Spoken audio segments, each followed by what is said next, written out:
হারুন এখন কোথায়? ঢাকা মহানগর গোয়েন্দা তথা ডিবি পুলিশের সাবেক প্রধান মোহাম্মদ হারুন অর রশিদ নিরাপদ স্থানে পালিয়ে গেছেন বলে গুঞ্জন রটেছে।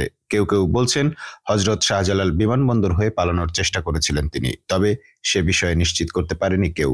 অবশ্য এর আগে তিনি পুলিশ সদর দপ্তরের দেয়াল টপকে পালিয়ে যান বলে খবর চাওয়া হয়েছে। গতকাল সোমবার ৫ আগস্ট দুপুরে ঘটনা ঘটে। পুলিশ সদর দপ্তরের একটি সূত্র জানিয়েছে, প্রধানমন্ত্রী শেখ হাসিনা দেশ ত্যাগের খবর জানার পর শাহবাগে লোকজনের সংখ্যা বাড়তে থাকে। এর আগে হারুন দিনভর আইজিপির সঙ্গেই ছিলেন, কিন্তু শেখ হাসিনার দেশ ত্যাগের খবর পাওয়ার পর থেকে ওয়্যারলেসে তিনি কোনো নির্দেশনা দেননি। শেষে দুপুরে ডিবির হারুন পুলিশ সদর দপ্তর থেকে পালানোর চেষ্টা করেন। পুলিশ সদর দপ্তরের পূর্ব পাশে থাকা সিটি কর্পোরেশনের সীমানার দেয়াল টপকে সেদিকে চলে যান, তবে তার পরনে বাহিনীর পোশাক ছিল না বলে সূত্রে জানা গেছে। আরেকটি সূত্র জানিয়েছে, হারুন পুলিশ সদর দপ্তর থেকে বের হয়ে সোজা চলে যান হযরত শাহজালাল বিমানবন্দরে। সেখান থেকে পালানোর চেষ্টা করেন, কিন্তু তিনি ব্যর্থ হন। এ বিষয়ে পুলিশ সদর দপ্তর ও ঢাকা মহানগর পুলিশের ঊর্ধ্বতন কর্মকর্তাদের সঙ্গে যোগাযোগ করা হলেও তাদের বক্তব্য পাওয়া যায়নি। হারুন এখন কোথায়? ঢাকা মহানগর গোয়েন্দা তথা ডিবি পুলিশের সাবেক প্রধান মোহাম্মদ হারুন অর রশিদ নিরাপদ স্থানে পালিয়ে গেছেন বলে গুঞ্জন রটেছে।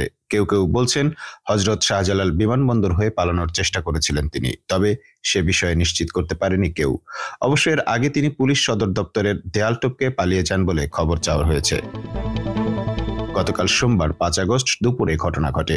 পুলিশ সদর দপ্তরের একটি সূত্র জানিয়েছে, প্রধানমন্ত্রী শেখ হাসিনা দেশ ত্যাগের খবর জানার পর শাহবাগে লোকজনের সংখ্যা বাড়তে থাকে। এর আগে হারুন দিনভর আইজিপির সঙ্গেই ছিলেন, কিন্তু শেখ হাসিনার দেশ ত্যাগের খবর পাওয়ার পর থেকে ওয়্যারলেসে তিনি কোনো নির্দেশনা দেননি।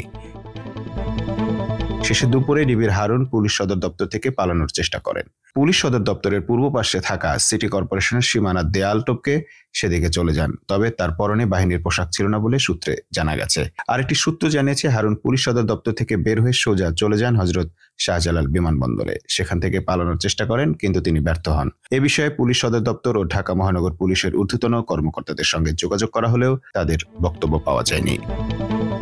Mamun Mahfuz, time news desk.